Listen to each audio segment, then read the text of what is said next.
Pročitat ću kratko poglavlje iz zbirke Aleša Štegera pod nazivom Berlin.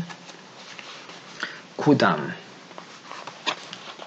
Prosinac je ovdje najokrutniji mjesec. Krda titravih srnica i medvjeda uspnu se na svjetlucavi nimbus iznad Kudama, da bi odozgo promatrala gomile koje iz dana u dan s malim vrećicama prazne velike trgovine. Malo oprosta udjeljuje samo snijeg kada padajući poput zrnaca orunjenog stiropora sa bljedolikog neba bez pardona prekriva najšire pločnike zapada. Vitrine izloga sjaje se poput malih, slabo nataloženih peći, dok neumorne noge prolaznika melju i mijese bijelo brašno nježne histerije i manje nježnih želja.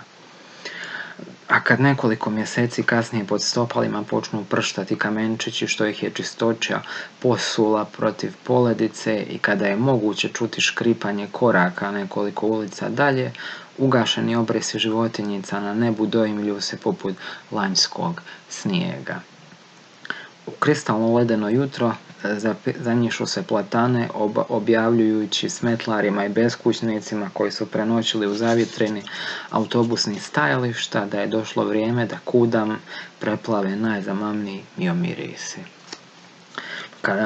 Kao da hodamo kroz šumu iz koje svoje police pune sve parfumerije ovoga svijeta.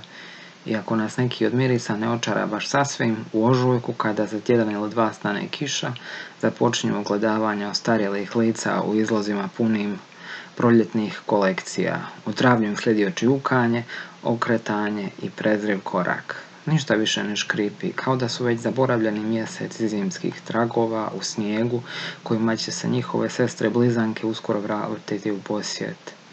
No prije toga dolaze pilci velikih krigli piva, razgledavači grada, oznojeni u kratkim hlačama s malim, ali natrpanim ruksacima. Hodajući u pumpericama ljeti, otjeraju kravate ih od kotjur zapadnije u sjenu skupih dućana, no ondje nasuprot nekoj trgovini ekskluzivnom muškom modom na pločniku već vreba na njih prvi prosjak, ovaj je osobenjak. Nije kao ostale njegove kolege što ih u toplim mjesecima uvoze svodnici siromaštva te ih razmjeste po gradu. On ne pokazuje nedostatak ruke, patrljak noge ili iskrivljene udove. Pokazuje samo svoje drvene nožice obojene šarenim prugama tako da izgledaju kao mnoge pipiduge čarape obuvene u bijele dečačke tenisice.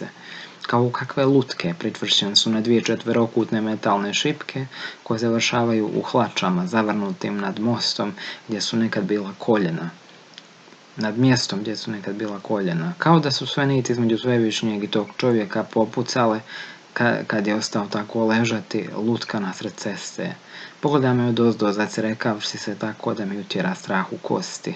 Njegove, ne moje, spadaju na Kudam. Nisu samo nacisti zabranili prosjačenje bogaljima, no i drugi nisu podnosili pogled na manje romantičnu mogućnost našeg opstanka. U tisućljećima nastupanja u cirkusima, javnog izlaganja na sajmovima i po kutovima bogatih ulica, po kosti bogalja svako malo nestanu u prodrljivom ždrijelu povijesti, u nijemosti neoznačenih grobova. Ako je ulica metafora za ljudsku psihu, tada su prosjaci naše nesvjesno, o njih se spotičemo upravo kad se osjećamo najsigurnijima. Zato ponavljam, kosti tog prosjaka spadaju na Kudam. Njegov pogled gore prema policajcima koji su se zaustavili kod njega dao je ime toj ulici blještavila.